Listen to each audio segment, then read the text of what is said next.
ధ్యాన గుడారములో 17 దినములు ఆయన మనలను కాచి కాపాడి 18వ దినములోనికి ఆయన మనలను ప్రవేశపరిచిన వారుగా ఉన్నారు. ఆయనకే నిండు మహిమ ఘనత ప్రభావములు యుగ యుగములు ఆయనకే కలుగును గాక. ఆమేన్. అలాగే రాత్రికాల సమయమందు ఆయన సన్నిధిలో ప్రభువుని ధ్యానము చేయడానికై ఏకీభవించిన ఆయన బిడ్డలారా, దేవుడు మిమ్ములను, మీ కుటుంబములను, మీ పనిపాటులను, మీరు చేయుచున్న సకల కార్యములను ప్రభువు బహుగా దీవించి ఆశీర్వదించును గాక. ఆమేన్. కొద్ది నిమిషాలు పరిశుద్ధ గ్రంథములో నుండి దేవుని యొక్క వాక్యమును ధ్యానము చేద్దామండి. యోహాను సువార్త ప్రియులారా 13వ అధ్యాయమండి 4వ వచనము నుండి చదువుకుందాం. భోజన పంక్తిలో నుండి లేచి తన పై వస్త్రము అవతల పెట్టివేసి ఒక తువాలు తీసుకుని నడుమునకు కట్టుకొనెను. అంతటా పల్లెములో నీళ్లు పోసి శిష్యుల పాదములు కడుగుటకును తాను కట్టుకొని ఉన్న తువాలుతో తొడుచుటకును మొదలు పెట్టెను. చాలండి. ప్రభువు తన పరిశుద్ధమైన లేఖన భాగమును ఆయన మహిమార్థమై మన వినికిడిలో ఫలింప చేయును గాక. ఆమేన్. ప్రభువునందు ప్రియమైన దేవుని విశ్వాసులారా, యేసుక్రీస్తు ప్రభువుల వారు ఆయన తన 12 మంది శిష్యులను ఆయన తీసుకుని మేడగదిలో ఆయన పస్కా పండుగను ఆయన ఆచరించుచూ ఉన్నటువంటి వారై ఉన్నారు. ఆయన తన శిష్యులతో అన్నారు, పస్కా పండుగ రాబోతూ ఉన్నది. మనుష్య కుమారుడు మానవుల చేతికి అప్పగించబడతాడు అని ఆయన తన శిష్యులైనటువంటి వారితో అన్నారు. పస్కా పండుగ మొదటి దినమున శిష్యులు ఆయన దగ్గరకు వచ్చి, బోధకుడా, నీ కొరకు మేము పస్కాను ఎక్కడ సిద్ధపరచవలను అని ప్రభువుని వారు అడగగా, ప్రభువు ఫలాని గ్రామమును వారికి చూపించారు. వారు అక్కడికి వెళ్ళి పస్కాను వారు సిద్ధపరిచిన వారై ఉన్నారు. ఈ దినము మనము చదువుకున్నటువంటి లేఖన భాగములో యోహాను గారు ఆయన దేవునికి సన్నిహితముగా ఉండేవాడు కాబట్టి 3 సువార్తికులలో ఎవరు రాయనటువంటి లేఖనమును యోహాను గారు ఆయన వ్రాసిన వారుగా ఉన్నారు. భోజన పంక్తిలో నుండి ఆయన లేచి ఒక తువాలును ఆయన తీసుకుని నడుముకు కట్టుకుని శిష్యుల యొక్క పాదములు కడగడానికి ఆయన సిద్ధపడినటువంటి వారుగా ఉన్నారు. శిష్యుల యొక్క పాదములను ఆయన శుద్ధి చేయడానికి ఆ దినమునందు ఆయన పూనుకున్నటువంటి వారుగా ఉన్నారు. అప్పుడు పేతురు అంటాడు ప్రభువుని, బోధకుడా, నీవు నా పాదములు కడుగుటయా? అది ఎన్నటికి నీ తగదయ్యా. నేను అంతటి పవిత్రుడును కాను, అంతటి పవిత్రత నాలో లేదు. నీవు నా పాదములను కడుగరాదు ప్రభు అంటే అప్పుడు ఆయన అంటారు, పేతురు, ఇప్పుడు నేను చేస్తూ ఉన్నది నీకు తెలియదు. నేను నీ పాదములను కడగని ఎడలా నీకు నాతో పాలు లేదు, నా రాజ్యములో నీవు స్థానము సంపాదించుకోలేవు అంటే అప్పుడు పేతురు అంటాడు, అలాగైతే నా పాదము శిరస్సు నుండి పాదము వరకు నన్ను కడిగే ప్రభు అంటే అప్పుడు మరలా ఆయన అంటారు, ఒకసారి స్నానము చేసిన వాడు పాదములు శుద్ధి చేసుకుంటే సరిపోతుంది పేతురు, మరలా శుద్ధి చేయవలసిన పని లేదు అని ఆయన అంటూ ఉన్నటువంటి వారై ఉన్నారు. కనుక ఈ దినము ఆయన తన శిష్యుల యొక్క పాదములను ఆయన కడగడానికి ఆయన సిద్ధపడిన వారుగా ఉన్నారు. ఈనాడు దేవుని సంఘములో ఉన్నటువంటి మనము ఆయన సంఘములోనికి మనము సభ్యులుగా చేర్చబడడానికి ముందు యాజకుని ద్వారా, ప్రధాన యాజకుని ద్వారా, మందిరములో ఉన్నటువంటి యాజకుని ద్వారా మన పాదములు కడుగబడి సంఘములో నిత్య సభ్యత్వాన్ని మనము పొందుకుంటాము. ముందుగా బాప్తిస్మమును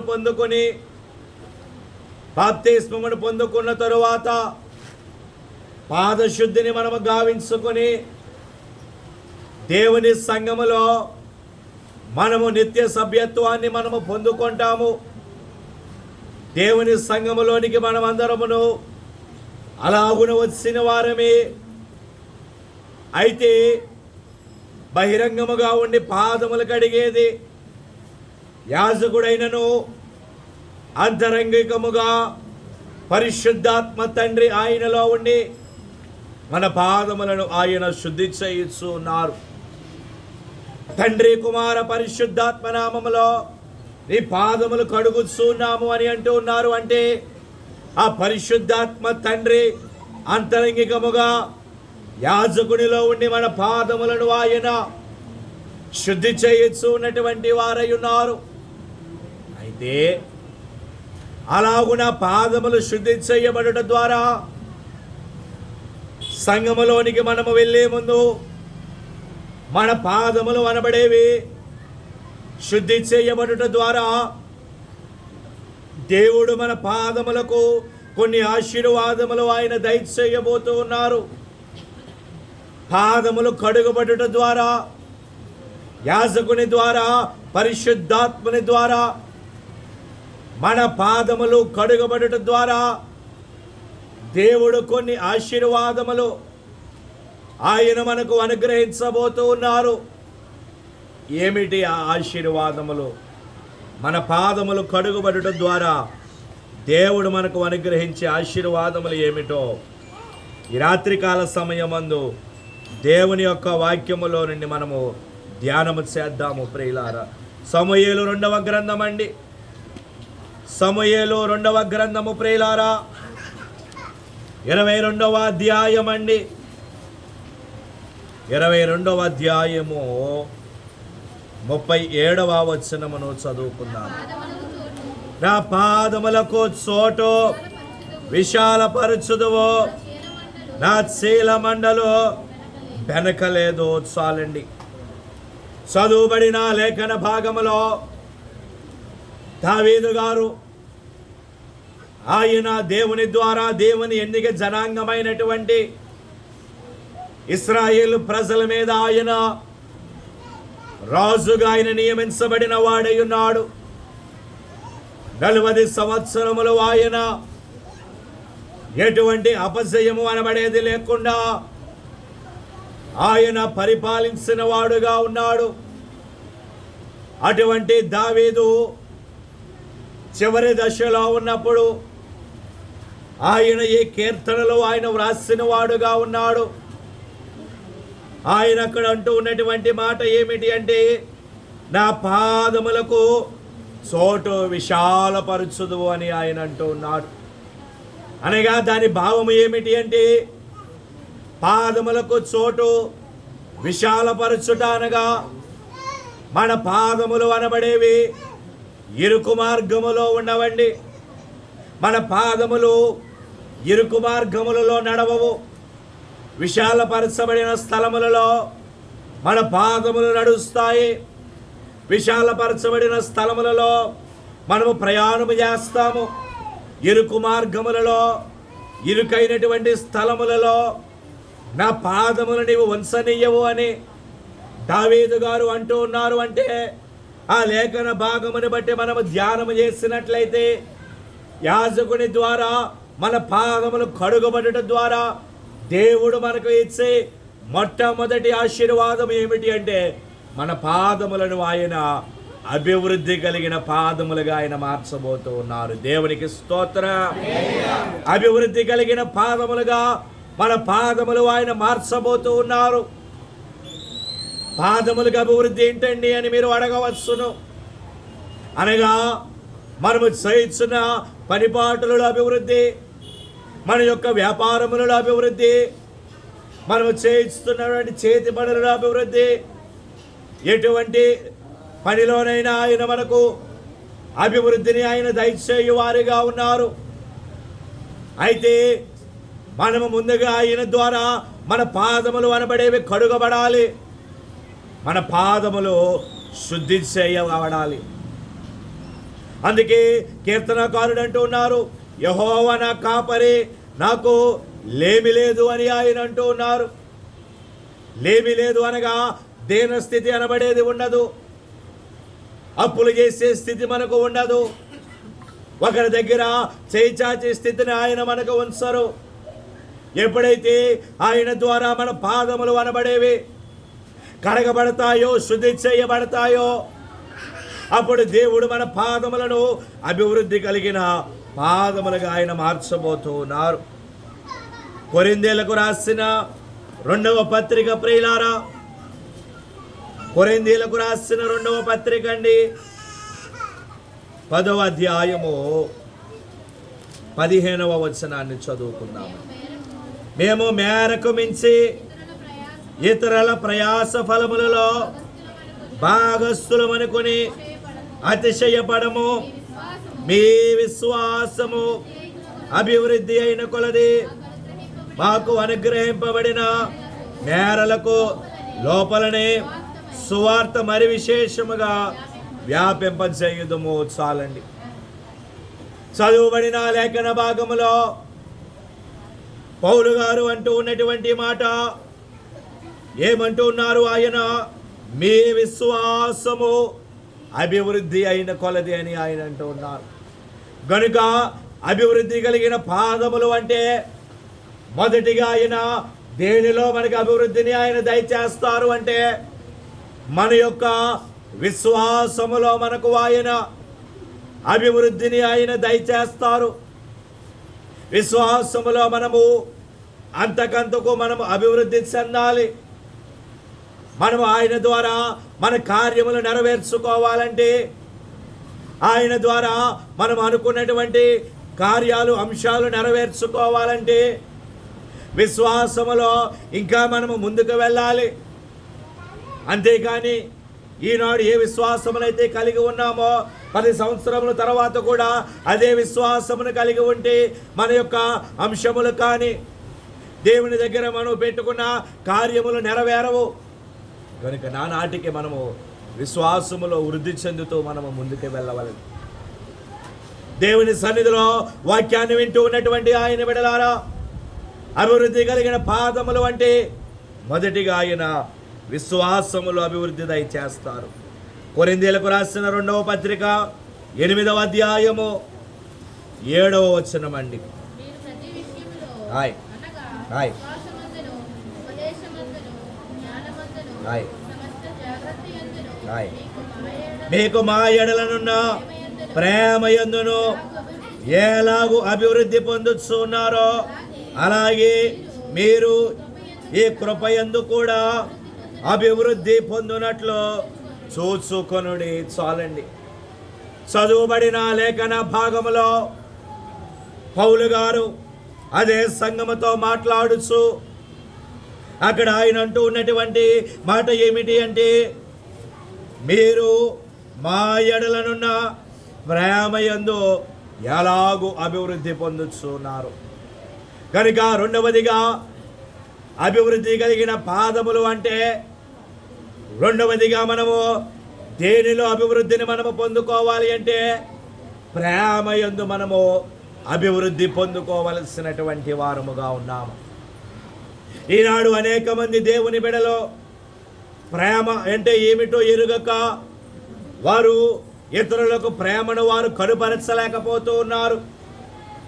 ప్రేమ అంటే వారే లోక సంబంధమైనటువంటి ప్రేమలకు వారు వెళ్ళిపోతూ ఉన్నారు. కానీ ఆత్మ సంబంధమైనటువంటి ప్రేమని వారు కనుపరచలేకపోతూ ఉన్నారు. దైవ సంబంధమైనటువంటి ప్రేమను విశ్వాసులు కలిగి ఉండలేకపోతూ ఉన్నారు. కనుక దేవుని సన్నిధిలో వాక్యముని వింటూ ఉన్నటువంటి ఆయన బిడ్డలారా, మనము ప్రేమయందు మనము అభివృద్ధి కనుపరచవలసిన వారముగా ఉన్నాము. అది కొలస్సీలకు రాసిన పత్రిక అండి. కొలస్సీలకు రాసిన పత్రిక 1వ అధ్యాయము 10వ వచనమును చదువు, 9వ వచనము నుండి చదవన్నాము. కొలస్సీలకు రాసిన పత్రిక అండి, 1వ అధ్యాయము. అందుచేత ఈ సంగతి వినిన నాట నుండి మేమును నీ నిమిత్తము ప్రార్థన చేయుట మానక, మీరు సంపూర్ణ జ్ఞానమును ఆత్మ సంబంధమైన వివేకము గలవారును ఆయన చిత్తమును పూర్ణముగా గ్రహించిన వారునై ప్రతి సత్కార్యములో సఫలులగుచు దేవుని విషయమైన జ్ఞానమునందు అభివృద్ధి పొందుదురు. కనుక 3వదిగా ఏ విషయములో మనము అభివృద్ధి పొందవలను అంటే దేవుని విషయమైన జ్ఞానమునందు మనము అభివృద్ధి పొందాలి. దేవుని విషయమైన జ్ఞానమునందు మనము అభివృద్ధి పొందవలసిన వారముగా ఉన్నాము. దేవుని విషయమైనటువంటి జ్ఞానమును మనము ఎరిగి ఉండాలి. ఆయన విషయములో అజ్ఞానుల వలె మనము ఉండరాదు. ఏది మంచిదో, ఏది చెడో, ఏది పాపమో, ఏది మంచిదో మనము ఎరిగిన వారి వలె ఆయన విషయములో జ్ఞానము కలిగి మనం ముందుకు నడుచుకున్నప్పుడు దేవుడు మన పాదములను ఆయన అభివృద్ధి కలిగిన పాదముల వలె ఆయన మార్చబోతూ ఉన్నటువంటి వారై ఉన్నారు. దేవునికి స్తోత్రం. ఇక 2వదిగా చూసినట్లయితే పాదములు కడుగుబడటం ద్వారా దేవుడు మనకు అనుగ్రహించే 2వ ఆశీర్వాదము ఏమిటి అంటే సమూయేలు 1వ గ్రంథము ప్రియులారా 2వ అధ్యాయం అండి.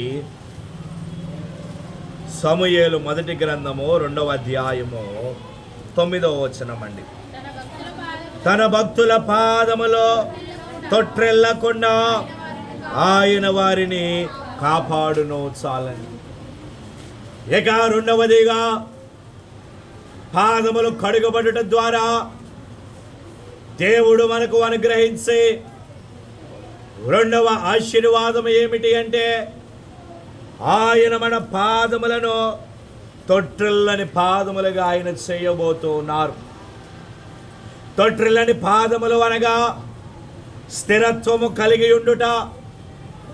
స్థిరత్వము తొట్టిల్లిపోకుండా అనగా అటుగాని ఇటుగాని తొట్టిల్లిపోకుండా స్థిరత్వము కలిగిన పాదముల వలె ఆయన మన పాదములను ఆయన తయారు చేయబోతూ ఉన్నారు.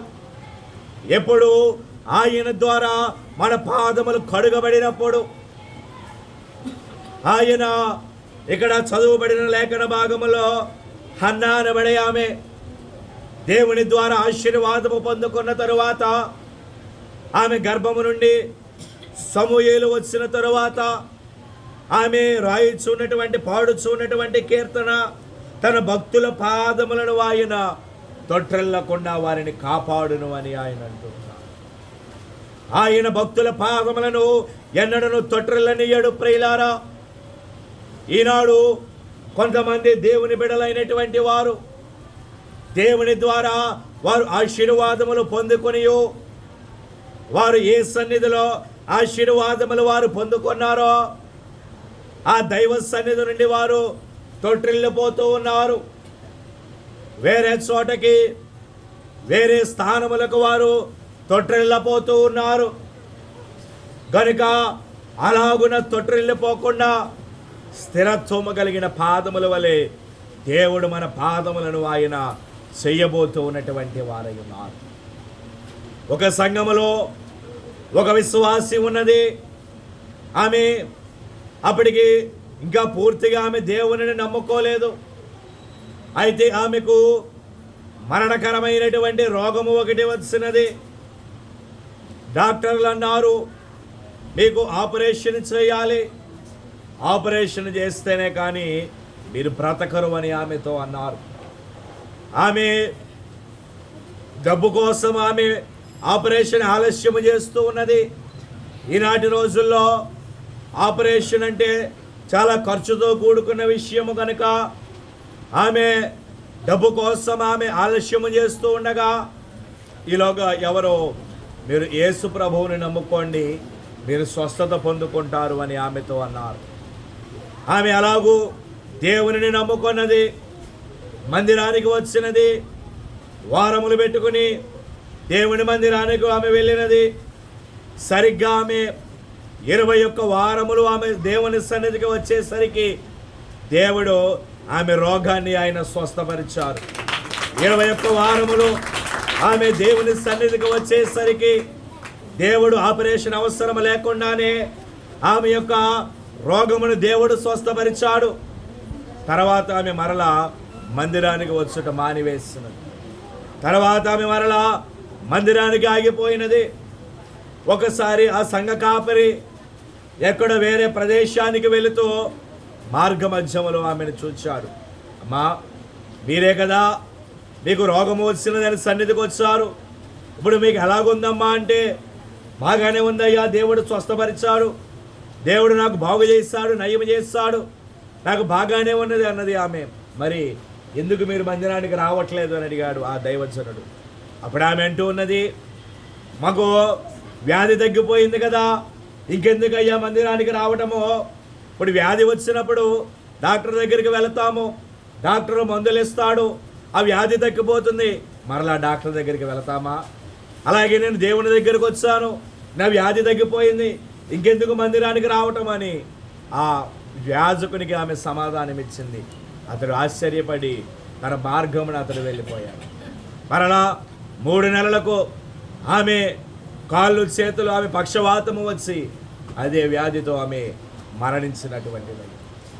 ఈనాడు అలాగున అనేక మంది దేవుని ద్వారా ఆశీర్వాదములు పొందుకున్న తరువాత వారి దేవునిని విడిచి తొట్టిల్లిపోతూ ఉన్నారు.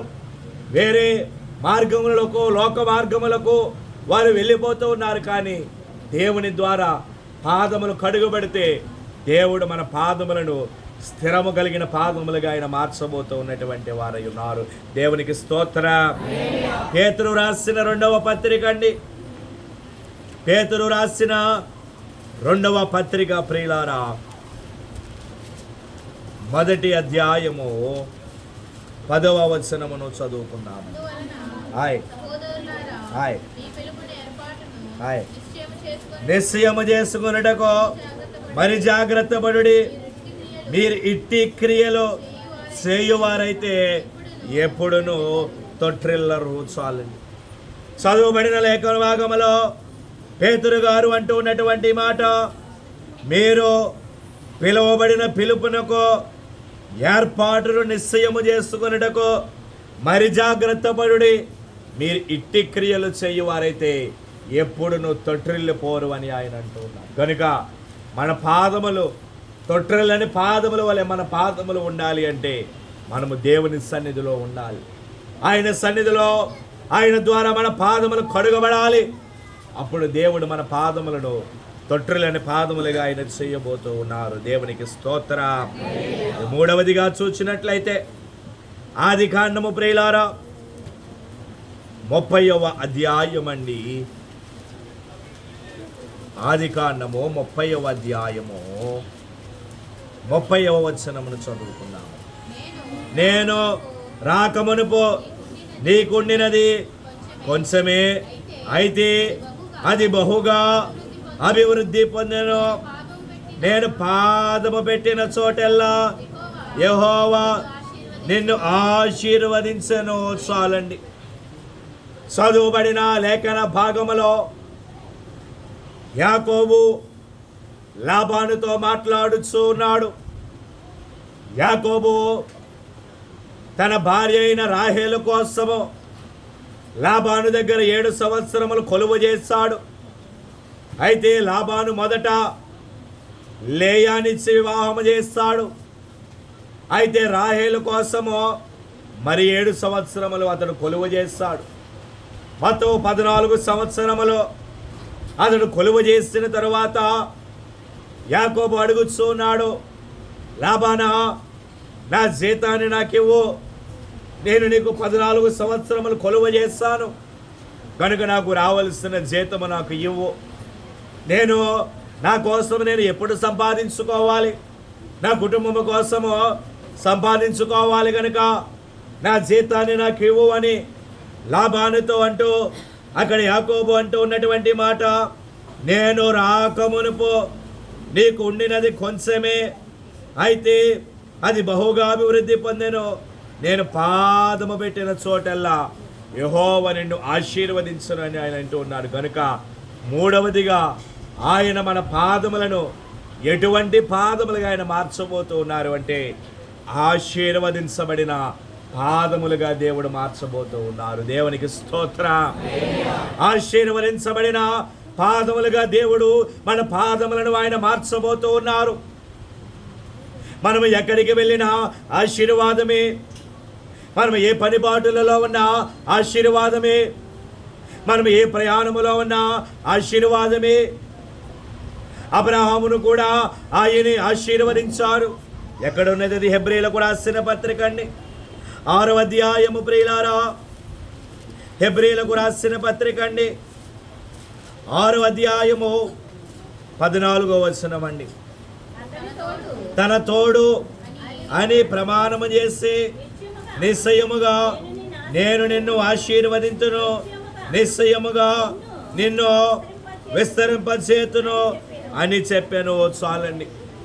ఇక్కడ ఖచ్చితముగా నిర్మోహమాటముగా ప్రభువు మాట్లాడుతూ ఉన్నారు. ఆయన అబ్రహాముతో ఆయన ప్రమాణము చేస్తూ అంటున్నటువంటి మాట, నిశ్చయముగా నేను నిన్ను ఆశీర్వదింతును అని ఆయన అంటూ ఉన్నారు. కనుక మూడవదిగా ఆయన మన పాదములను ఆశీర్వదించబడిన పాదములుగా ఆయన మార్చబోతూ ఉన్నారు. మన పాదములు ఎప్పుడూ కూడా ఆశీర్వాద పదములోనే దేవుడు ఉంచువారిగా ఉన్నటువంటి వారై ఉన్నారు. దేవునికి స్తోత్రం. 4వదిగా చూసినట్లయితే యెషయా గ్రంథం అండి, 57వ అధ్యాయము. ప్రియులారా, యెషయా గ్రంథం అండి, 57వ అధ్యాయము 9వ వచనం అండి. నీవు తైలము తీసుకుని రాజు వద్దకు పోతివి, పరిమళ ద్రవ్యములను విస్తారముగా తీసుకుని నీ రాయబారులను, ఒకసారి ఉన్నమ్మా, 52వ అధ్యాయం అండి, యెషయా గ్రంథము 7వ వచనాన్ని చదువుకున్నాం. సువార్త ప్రకటించుచు, సమాధానము చాటించుచు, సువర్తమానము ప్రకటించుచు, రక్షణ సమాచారము ప్రచురించు అని పాదములు నీ దేవుడు ఏలుచున్నాడని సియోనుతో చెప్పుచున్న వాని పాదములు పర్వతముల మీద ఎంతో సుందరములై ఉన్నవి. చాలండి. ఇక 4వదిగా యెషయా ప్రవక్త ఆయన తెలియజేస్తున్నటువంటి మాట ఏమిటి అంటే, అక్కడ ఆయన అంటూ ఉన్నాడు, సువార్త ప్రకటించు వాని పాదములు ఎలాగూ ఉన్నవి అంటే సుందరమైన పాదముల వలె ఉన్నవి అని ఆయన అంటూ ఉన్నారు. కనుక 4వదిగా ఆయన మన పాదములను ఎలాగున ఆయన మార్చబోతూ ఉన్నారు అంటే సుందరమైన పాదములుగా ఆయన మార్చబోతూ ఉన్నారు. అనగా అద్భుతమైనటువంటి జీవితమును దేవుడు మనకు దయచేయబోతూ ఉన్నారు. దేవునికి స్తోత్రం. సుందరమైనటువంటి జీవితము, ఆనందకరమైనటువంటి జీవితము, ఆహ్లాదకరమైనటువంటి జీవితమును దేవుడు మనకు దయచేయబోతూ ఉన్నటువంటి వారై ఉన్నారు. ఎప్పుడు మనము దేవుని సన్నిధికి వచ్చి ఆ సన్నిధిలో యాజకుని ద్వారా, దైవజనుని ద్వారా మన పాదములు ఎప్పుడైతే కడగబడతాయో అప్పుడు ఆయన మన పాదములను సుందరమైన పాదములుగా ఆయన మార్చబోతూ ఉన్నటువంటి వారై ఉన్నారు. ఒక గ్రామంలో ఒక కుటుంబం ఉన్నది. ఆ కుటుంబంలో భార్య దేవుని నమ్ముకున్నది, కానీ భర్త దేవుని నమ్ముకోలేదు. ప్రియులారా, ఆమె దేవుని నమ్ముకొని దేవుని సన్నిధిలో బలమైన ప్రార్థనా పరుల వలె, ప్రార్థనా పరులలో ఒక స్త్రీ వలె ఆమె ఉన్నది. బలముగా ఆమె ప్రార్థన చేయించు ఉన్నది. ఎంత బలమైనటువంటి ప్రార్థన అంటే, ఆ గ్రామంలో ఎవరికైనా ఏదైనా సమస్య ఉంటే ఆమె దగ్గరికి వచ్చేవారు. ఆమె ప్రార్థన చేయగా వారి సమస్య తీరేది. ఎవరికైనా అనారోగ్యముగా ఉంటే ఆమె దగ్గరికి వచ్చేవారు. ఆమె ప్రార్థన చేయగా వారి యొక్క ఆరోగ్యము బాగుపడేది. ఇలాగూ ఆ గ్రామంలో ఆమెకు మంచి పేరు వచ్చినది ప్రియులారా. అయితే ఎంత గొప్ప పేరు అంటే, ఎంత పెద్దవారైనా ఆమె ఆ గ్రామము వెంబడి వెళుతూ ఉంటే వారు ఆమెను చూచి లేచి నిలవబడేవారు. అంతటి గౌరవాన్ని ఆమె ఆ గ్రామములో పొందుకున్నది. అయితే ఆమె భర్త, ఆమె దేవుని నమ్ముకోలేదు. అతడు దేవుడంటే ఎరుగనివాడు. ఆమె గృహానికి వచ్చినప్పుడు ఆమె భర్త ఆమెను కొట్టేవాడు. నీవు ఎవరికైనా బాగోలేనప్పుడు ఏదో మంత్రం వేస్తూ ఉన్నావు కదా, తేలు కుట్టినప్పుడు ఏదో మంత్రం వేస్తూ ఉన్నావు కదా, ఆ మంత్రం ఏమిటో నాకు చెప్పు అని ఆమెను ప్రతిరోజు అతడు హింసించేవాడు. ఆమె అనేది, లేదయ్యా అది మంత్రము కాదు, దేవునికి నేను ప్రార్థన చేస్తూ ఉన్నాను అంటే అతడు నమ్మేవాడు కాదు. ఆమెను ఎంతగానో హింసించేవాడు. అయితే ఈ భర్తకు ఒక స్నేహితుడున్నాడు. ఒకరోజు వారు ఇరువురు కలిసి పొలములో వారు పని చేయటానికి వారు వెళ్ళారు. పొలములో రాత్రి వేళ, మధ్యాహ్నం వేళ వారు పని చేస్తూ ఉండగా ఒక మండ్రకప్ప వచ్చి అతని స్నేహితుని కాలు మీద కరిచింది. విషముతో కూడుకున్నటువంటి ఒక మండ్రకప్ప అతని కాలు మీద కరిచినది. అతడు నొప్పికి అతడు విలవిలలాడిపోతూ ఉన్నాడు, బాధపడిపోతూ ఉన్నాడు, నేను చనిపోతాను అని అతనితో ఉంటే ఆ స్నేహితుడితో అంటూ ఉంటే అతడు అంటాడు, లేదురా, నా భార్య ఏదో మంత్రం వేస్తూ ఉంది, ఆమె మంత్రం వేస్తే నీవు బాగుపడిపోతావు అంటే అతడు అంటాడు, అంత సమయం నాకు లేదురా, ఈలోగానే నేను చనిపోతాను అంటే అతనికి ఏం చేయాలో అర్థం కాలేదు. అతడు దగ్గరలో ఒక చిన్న కాలువ ఉన్నది, అక్కడికి వెళ్ళి కాళ్ళు చేతులు కడుగుకున్నాడు. కడుగుకుని ఆ నొప్పితో బాధపడుతూనే అతని స్నేహితుని దగ్గరికి వచ్చాడు. అతడు అక్కడ మోకరించాడు. మోకరించి అతడు తన భార్య ఎలాగో మోకరించేదో అలాగూ మోకరించాడు. అతడు అంటూ ఉన్నాడు, నా భార్య దేవుడా, నా భార్య నమ్ముకున్నటువంటి దేవుడా, ఇదిగో ఇతడు బాధపడుతూ ఉన్నాడు, ఈ నొప్పితో ఇతడు బాధపడుతూ ఉన్నాడు, అతనిని స్వస్థపరచు, అతనిని బాగు చేయు అని అతనికి వచ్చి రాని మాటలతో ఒక 10 నిమిషములు అతడు ప్రార్థన చేసి అతడు ఆమె భార్య యేసునామమును వేడుకొనుచున్నాము ఆమేన్ అనేది, అలాగే అతడు యేసునామమును అడుగుచున్నాము తండ్రి ఆమేన్ అన్నాడు. అతడు అలాగూ అనేసరికి ఇతడు నెమ్మలించి అతడు పండుకున్నాడు. ఇతడు అనుకున్నాడు చనిపోయాడేమో అని అతడు భయపడుతూ ఉన్నాడు. కాసేపటికి అతడు లేచాక అప్పుడు అడిగాడు, ఎలాగుంది నీకు అంటే అప్పుడు అతగాడు అన్నాడు, నేను నొప్పితో బాధపడుతూ ఉన్నప్పుడు నీవేదో మోకరించి ఏదో చదువుతున్నావో ఏదో ప్రార్థన చేస్తూ ఉన్నావు, ఆ ప్రార్థన నువ్వు ప్రారంభించగానే నా నొప్పంతయు పోయింది అని అతడు అన్నటువంటి వాడు. దేవునికి స్తోత్రం. వెంటనే ఆమె యొక్క భర్త ఒక్కసారిగా అతడు ఆశ్చర్యపడిపోయాడు. అప్పుడు అతడు తన మారు మనస్సు పొంది గబగబా గృహానికి పరిగెత్తుకుంటాడు. అతడు అన్నాడు, ఇంకా పని ఉంది కదరా అంటే, లేదు నేను ఇంటికి వెళ్ళాలి అని తన భార్య దగ్గరకు పరిగెత్తుకుంటూ వెళ్ళాడు. భార్య దగ్గరికి వెళ్ళి గృహంలో ప్రార్థన చేసుకుంటూ ఉన్నది భార్య.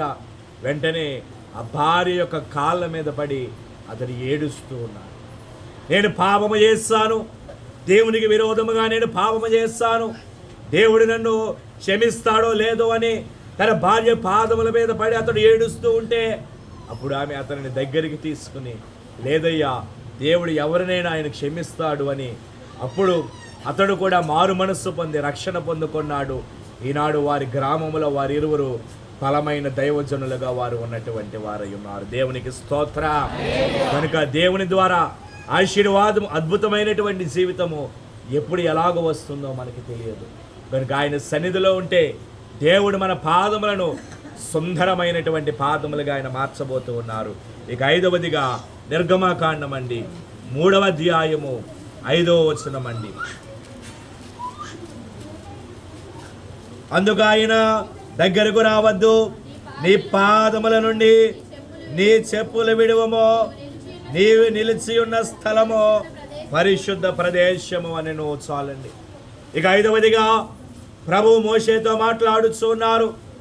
మండుచున్న పొద దగ్గర మోషే దగ్గరికి వెళుతూ ఉంటే, మోషే మోషే నీవు దగ్గరికి రావద్దు, నీ పాదములకు ఉన్న చెప్పులు తీసివేయము, అది పరిశుద్ధ ప్రదేశము అని ఆయన అంటూ ఉన్నారు. కనుక 5వదిగా ఆయన మన పాదములను పరిశుద్ధమైన పాదములుగా ఆయన చేయబోతూ ఉన్నారు. అంటే మనము దేవుని సంఘములో ఉన్నప్పుడు పరిశుద్ధత కలిగిన వారి వలె మనము ఉండాలి, పరిశుద్ధతను పొందుకున్న వారి వలె మనము ఉండాలి. అప్పుడు దేవుడు మన పాదములను పరిశుద్ధమైన పాదములుగా ఆయన మార్చబోతూ ఉన్నారు. కనుక ఆయన మేడగదిలో భోజన పంక్తిలో నుండి లేచి తన నడుముకి తువ్వాలు కట్టుకుని శిష్యుల పాదములు కడగడానికి ఆయన సిద్ధపడ్డారు. కనుక ఈనాడు దేవుని సంఘములోనికి చేర్చబోయే ముందు మనమును కూడా మన పాదములు శుద్ధి చేయించుకుని దేవుని సంఘములోనికి మనము చేర్చబడుతూ ఉన్నాము. అలాగూ పాదములు కడుగబడటం ద్వారా వచ్చే 5 ఆశీర్వాదములు నేను మీకు చూపించాను. 1 అభివృద్ధి కలిగిన పాదములు, 2వదిగా తొట్టిల్లని పాదములు, 3వదిగా ఆశీర్వదించబడిన పాదములు, 4 సుందరమైన పాదములు, 5 పరిశుద్ధమైనటువంటి పాదములు. కనుక దేవుని సన్నిధిలోనికి రండి, దైవ దీవెనలు దైవాశీర్వాదములు పొందుకొనండి. ప్రభు కృపా దీవెన ఆశీర్వాదములు మీ ఎల్లరికూ సదా తోడయుండునుగాక. ఆమేన్. మోకరిందామండి, ఆయన ధ్యానములోనికి వెళదాము ప్రియులారా. అందరము కూడా మోకరిందాము. ఎందుకో